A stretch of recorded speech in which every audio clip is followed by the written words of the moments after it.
ముఖ్యంగా కాళేశ్వరంపై నిన్న హైకోర్టులో పీసీ ఘోష్ కమిషన్ నివేదికపై ఏదైతే కోర్టులో నిన్న వచ్చినటువంటి కాంగ్రెస్ నాయకులు బావా బామ్మర్దులు ఇద్దరు వాళ్ళకి తెలుసు వాస్తవంగా వాళ్ళు ఏం చదువుకోని వాళ్ళు కాదు, వాళ్ళకేమి న్యాయస్థానాలలో వచ్చేటువంటి తీర్పుల మీద అవగాహన లేక కాదు, కానీ తెలంగాణ ప్రజల్ని తప్పుతో పట్టియాలని వాళ్ళు ఇద్దరు ప్రెస్ మీట్లు పెట్టడం జరిగింది. నిన్న ప్రెస్ మీట్లు పెట్టి గతంలో ఏదైతే నీళ్లు నిధులు నియామకాలని చెప్పి ఉద్యమ సమయంలో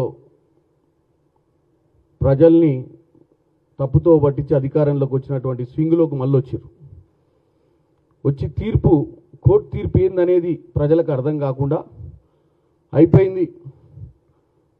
ప్రభుత్వం మా మీద కక్ష కట్టింది, ప్రభుత్వానికి ఈ తీర్పుతోటి ప్రభుత్వానికి చెంప చెల్లుమన్నది, ఈ తీర్పుతోటి తేట తెల్లమైపోయింది, ఈ తీర్పుతోటి మళ్ళీ ఈ తీర్పు ఏది కాళేశ్వరం తీర్పుతోటి తెలంగాణ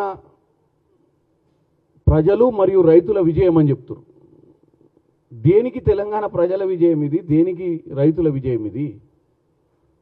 మీరు కాళేశ్వరం కట్టి దండుకొని దాచుకున్న పైసలకు రైతులకు ఏం సంబంధము, తెలంగాణ ప్రజలకు ఏం సంబంధము?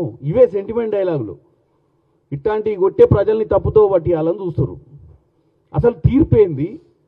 ఈ తీర్పు అసలు ఏమని వచ్చింది? తీర్పు ఎందుకు అసలు కోర్టుకు పోవాల్సి వచ్చింది? వీళ్ళు ఏ అంశం మీద కోర్టుకు పోయిర్రు?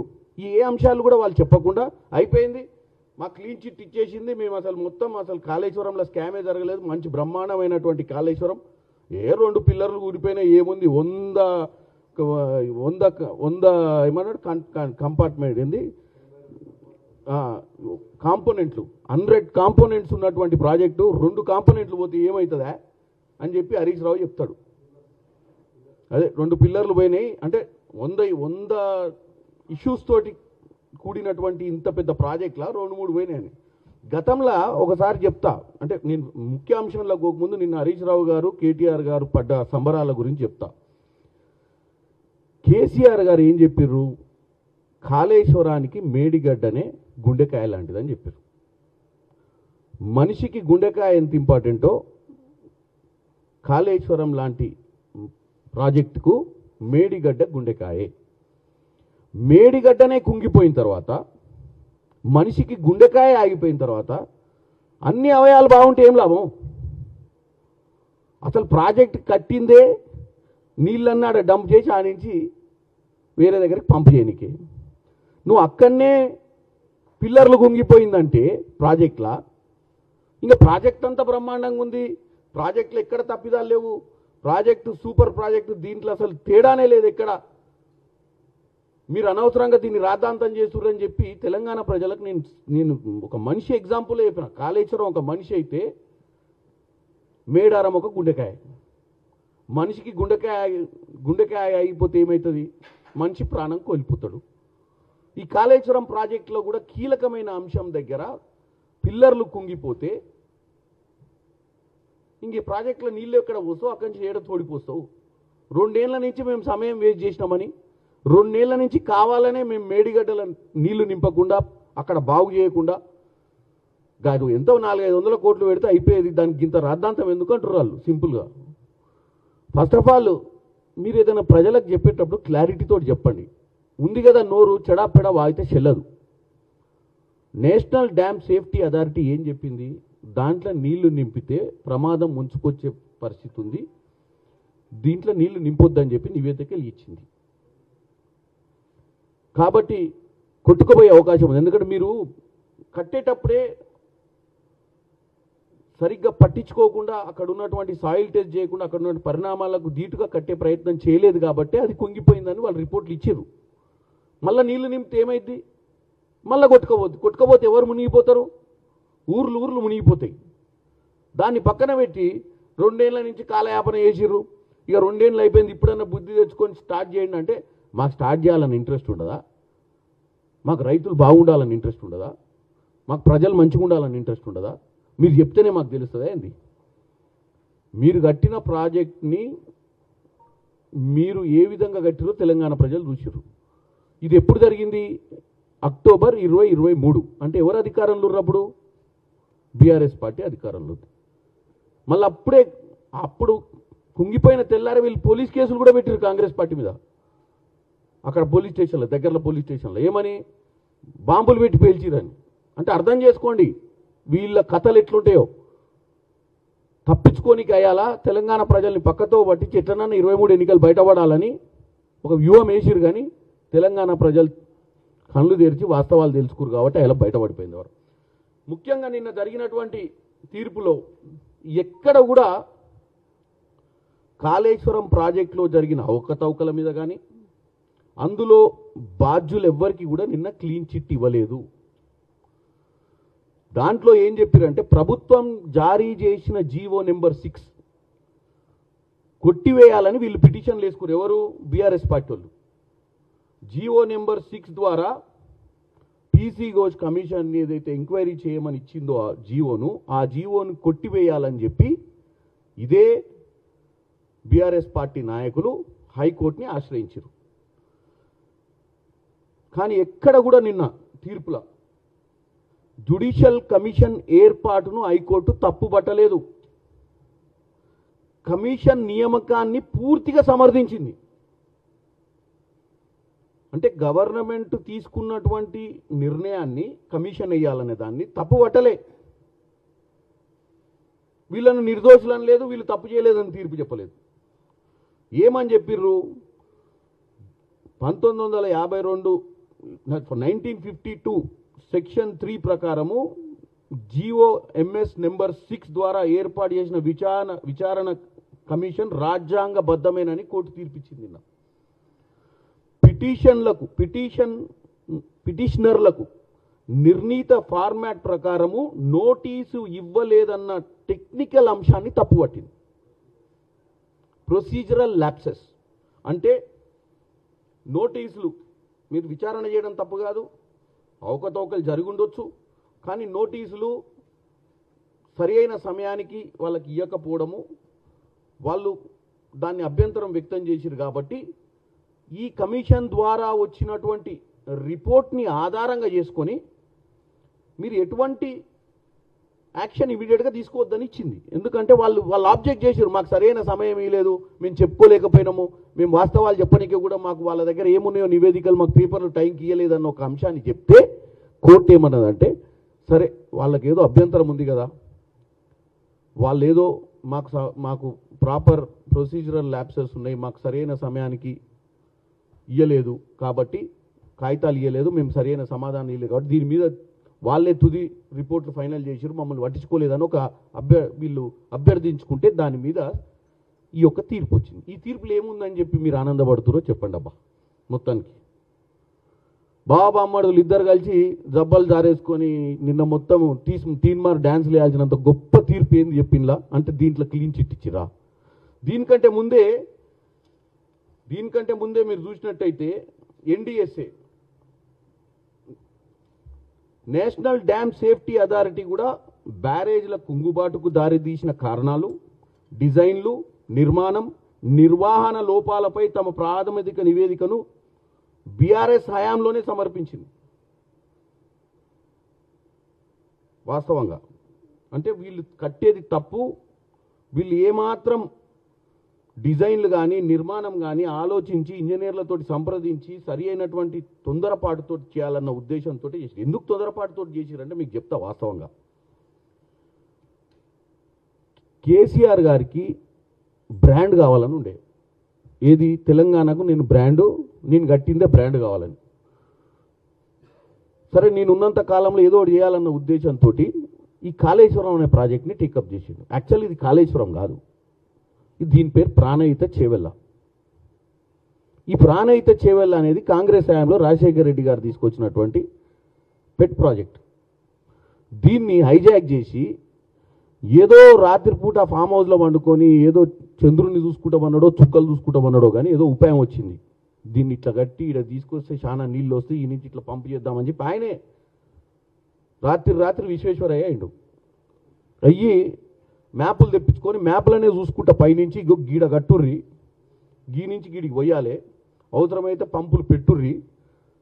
ఆ పంపులు ఎంతలా ఉంటాయో, దాని కరెంటు బిల్లు ఎంత ఇద్దో, రైతుకిచ్చే నీళ్లకు పెట్టే కరెంటు బిల్లు మీద పెట్టే పెట్టుబడి ఎంత ఇద్దో ఏమీ అంచనాలు లేవు.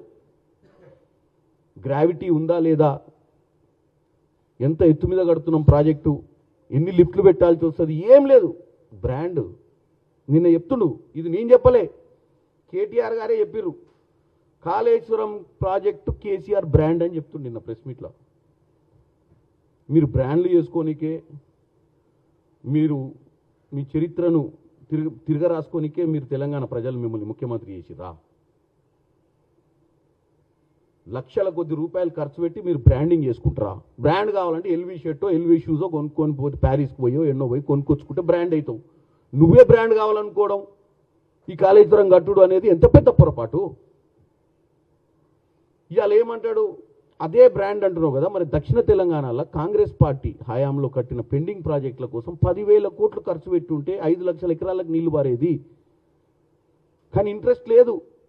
ఎందుకు లేదు తెలుసా అండి? ఎందుకంటే బ్రాండ్. ఎవరు బ్రాండ్? కేసీఆర్ బ్రాండ్. మా కుటుంబం బ్రాండ్, కేసీఆర్ తర్వాత కేటీఆర్ బ్రాండ్, లేకపోతే Harish Rao brand, Kalvakuntla family brand. ఈ బ్రాండ్ కోసమే 1600 మంది బలిదానాలు, నీళ్లు, నిధులు, నియామకాల నినాదాలు,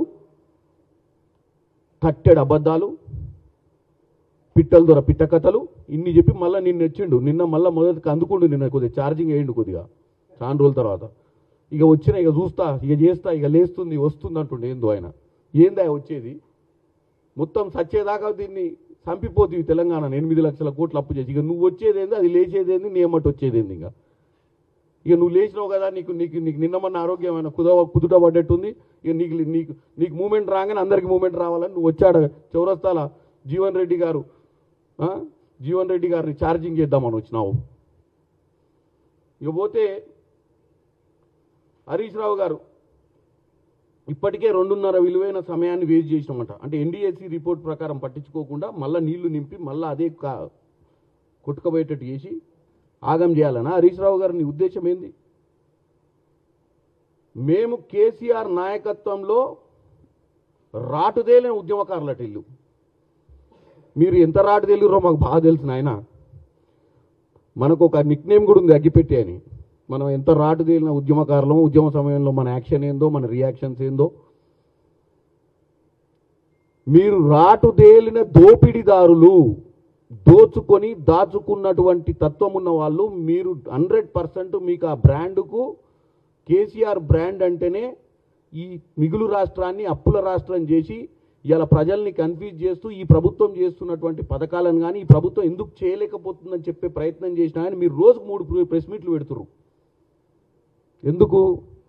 ప్రజల్ని తప్పుతో పట్టిద్దాం. మళ్ళీ చిన్నగా 2 ఏళ్ళు అయింది కదా, గాయం మాడిపోయి ఉంటుంది. ప్రజలకు ఏదైతే గాయం జరిగిందో 10 సంవత్సరాల్లో మానిపోయి ఉంటుంది. మళ్ళా మాయముచ్చట చెప్పి పట్టాలు ఎక్కిద్దాం అనుకుంటున్నట్టు ప్రజల్ని. మర్చిపోలే, ఇప్పటికీ ఈ ప్రాజెక్టు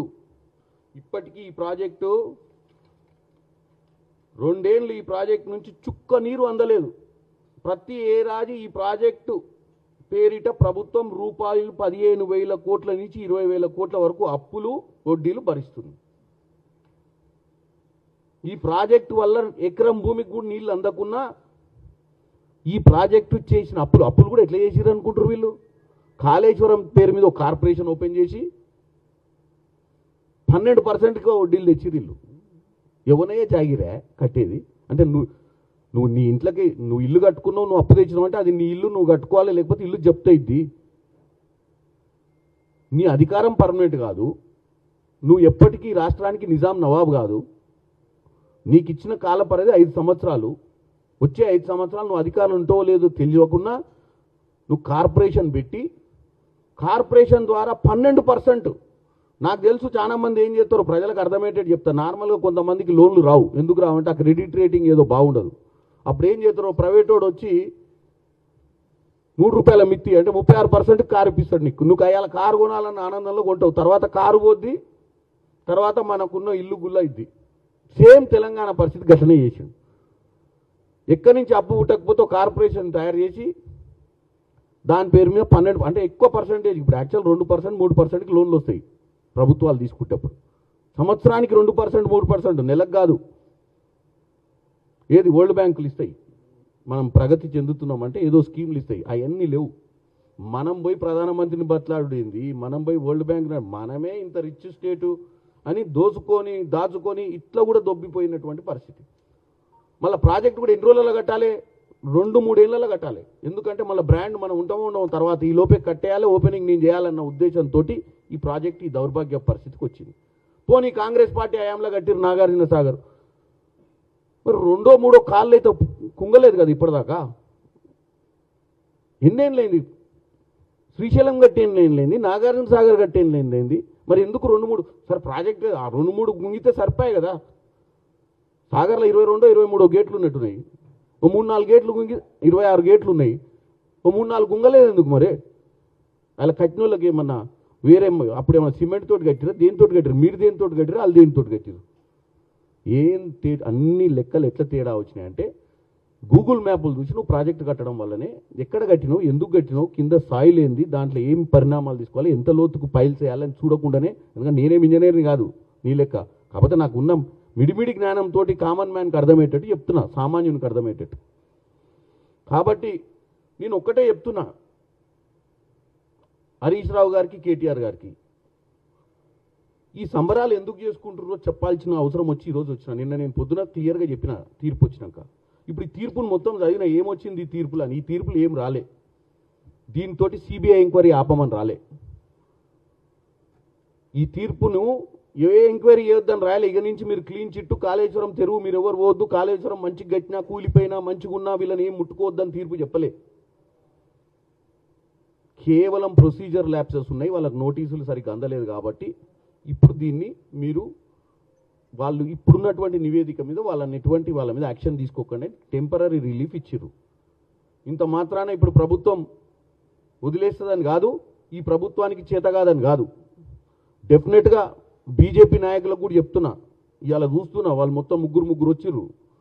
ఎవరు వచ్చినా ఏమొచ్చినా మళ్ళీ బీజేపీకి కూడా రేపు పొద్దున ఎప్పుడన్నా ఈ రాష్ట్రంలో అధికారంలోకి రావాలనుకుంటే బండి సంజయో, కిషన్ రెడ్డో, రఘునందన్ రావో, లేకపోతే ఆయన పేరేంది ఇంకొక ఆయన ధర్మపురి అరవిందమో, ఈ ఆనందమో ఆ ఆనందమో, ఎవరన్నా ఈ రాష్ట్రంలో ఏదైనా కావాలంటే కన్స్ట్రక్టివ్ లీడర్ కాండి. ఊకే మీరు వాళ్ళిద్దరు ఒకటి, వాళ్ళేమో మీ ఇద్దరు ఒకటి, ఈ ఇద్దరు పంచాయతీలు బంద్ చేసి ఫస్ట్ ఆ సిబిఐని పట్టుకొని వచ్చి వాస్తవాలు నిగ్గు తెలుసండి. 10 ఏళ్లలో మీరు ఎట్టాగు చేయలేదు, అదే 10 ఏళ్ళు ఎత్తి కాళేశ్వరం ఉండకపోవు, ఈ దరిద్రమే ఉండకపోవు. మనకు అయ్యాలని ఆపితే అయ్యాలనే ఇన్ని కోట్ల రూపాయలు 12%కి లోన్లు తెస్తున్నారని చెప్పి ఫైనాన్స్ మినిస్టర్ నిర్మలా సీతారామన్ గారి దగ్గరికి వెళ్ళి మీరు కంప్లైంట్ పెట్టుంటే ఆమె ఎంక్వైరీ చేసి ఇమీడియట్గా ఏమవుతుంది, రాష్ట్రాన్ని ఎట్లా దుర్వినియోగం చేస్తున్నారని తెలుసుంటే అప్పుడే ఈ దొంగతనం ఆగిపోయేది. అప్పుడు చేయకపోతే ఇప్పుడు సిబిఐకి ఎంక్వైరీ ఇచ్చినాం, పోయిన సంవత్సరం ఇచ్చినాం ఆగస్టులో, మళ్ళా ఏప్రిల్ ఇచ్చినాం మొన్న. దేనికి ఆగుతురు మీరు? మీరే అంటారు కదా, మీకు చేత కావట్లేదు, మాకు ఈరి మేము 24 గంటలలో సినిమా చూపిస్తామన్నారు. ఇత్తిమి ఏమే బండి సంజయ్ గారు మీదే కదా మంత్రిత్వ శాఖ, మళ్ళీ ఏదో ఆయన నిన్నేదో ఎవరి గురించో రాసుడు, ఆయన స్టేజ్ ఎక్కిందంట, ఈయనకు నచ్చలేదట, ఆ స్టేజ్ ఎట్లా ఎక్కుతాడు, అవన్నీ పక్కన పెట్టు. నీ మంత్రిత్వ శాఖలో ఉన్నటువంటి సిబిఐని ఇమీడియట్గా రేపో ఎల్లుండో తీసుకొచ్చి ఇక్కడ ఎంక్వైరీ చేయించవా? ఇవన్నీ ఎందుకు? ఎన్డీఏసీ ఎందుకు, రాష్ట్ర విజిలెన్స్లు ఎందుకు? ఇవన్నీ పక్కన పెడదాం. పీసీ ఘోష్ కమిషన్, ఈ మూడింటిని పక్కన పెడదాం. సిబిఐని వచ్చి ప్రాథమిక చర్య నుంచి మొదలు పెట్టమని, అసలు ఏం జరిగింది, ఎందుకు జరిగింది, ఎవరు కాంట్రాక్టరు, ఎవరు డిజైన్లు గీసిర్రు, ఈ డిజైన్లు ఎట్లా తప్పిదాలైనాయి, ఇట్లా వడ్డీలకు తెచ్చిర్రు, ఇవన్నీ తీయండి బయటికి. కాబట్టి నిందల ఈ డ్రామాలు బంద్ చేయమని కోరుకుంటున్నాం. ఇటు బావబామ్మడులేమో తెలంగాణ ప్రజలు తప్పుదోవ పట్టియొద్దు. ఇక బీజేపీ నాయకులు ఎట్లా పవర్ ఉంది కదా, ఇంతకుముందేమో మీరు పవర్ని యూజ్ చేసి ఉంటే మేమెందుకు వస్తాం అధికారం? మీరు కూడా అధికారంలోకి రానికి అవకాశం ఉంటుండే కదా, ప్రజలు మిమ్మల్ని నమ్మితే. ఇలా రేవంత్ రెడ్డి గారు ముఖ్యమంత్రి ఎందుకు అయ్యిండు? తెలంగాణ ప్రజలు అర్థం చేసుకో, ఎందుకు అయ్యిండు రేవంత్ రెడ్డి ముఖ్యమంత్రి? కేసీఆర్ ధీటుగా రేపు పొద్దున ఆల్టర్నేట్ ఆప్షన్గా మనకు మంచి చేశాడన్న నమ్మకంతో ప్రజలు ఇచ్చారు. మరి ఎందుకు బండి సంజయ్కో, కిషన్ రెడ్డిని ఎందుకు చూడలేదు ఆల్టర్నేట్ చెప్పు? ఎందుకంటే వాళ్ళు స్టాండే రాంగ్ స్టాండ్. వాళ్ళు ఈ రాష్ట్ర ప్రజల గురించి ఏ రోజు ఆలోచించుంటే ప్రజలు వాళ్ళ గురించి ఆలోచించేటోళ్ళు. ఈ రాష్ట్రంలో వాళ్ళను పట్టించుకునే పరిస్థితే లేదు అసెంబ్లీ పోల్స్లలో. పార్లమెంట్ ఎన్నికలు వచ్చేసరికల్లా ఏమైందో మనకు తెలుసుగా రామాయణం. కేసీఆర్ గుడుసున ఎట్లు వచ్చినాయి, వీళ్ళకి ఎట్లు వచ్చినాయో. కాబట్టి కాళేశ్వరంలో జరిగినటువంటి అవకతవకల మీద ఈ ప్రభుత్వం క్లియర్గా ఉంది. ఈ రాష్ట్రాన్ని దోచుకున్న బీఆర్ఎస్ పార్టీకి, బీఆర్ఎస్ నాయకులను విడిచిపెట్టేదే లేదు. ఇప్పుడు ఇచ్చినటువంటి హైకోర్టు తీర్పును మేము శిరస వహిస్తూ, తీర్పుకు మర్యాద ఇస్తూ, ఆ తీర్పులో ఏమున్న అంశాలను మా నిపుణులు దానికి కమిటీ, ఆ పీసీ ఘోష్ కమిటీలో ఉన్నటువంటి ఏదైతే ఇప్పుడు వచ్చినటువంటి ఆర్డర్ని పరిశీలిస్తుర్రు. దాని మీద ఫర్దర్గా అదే కాకుండా ఇంకా ఎన్నో రకాల ఎంక్వైరీలు జరిగినాయి. నేషనల్ డ్యామ్ సేఫ్టీ అథారిటీ వాళ్ళది ఉంది రిపోర్టు, విజిలెన్స్ అండ్ ఎన్ఫోర్స్మెంట్ వాళ్ళది ఉన్నది. ఇవన్నిటిని పరిగణన తీసుకొని డెఫినెట్గా ఈ యొక్క సంబరాల రాంబాబులను లోపలేస్తాం.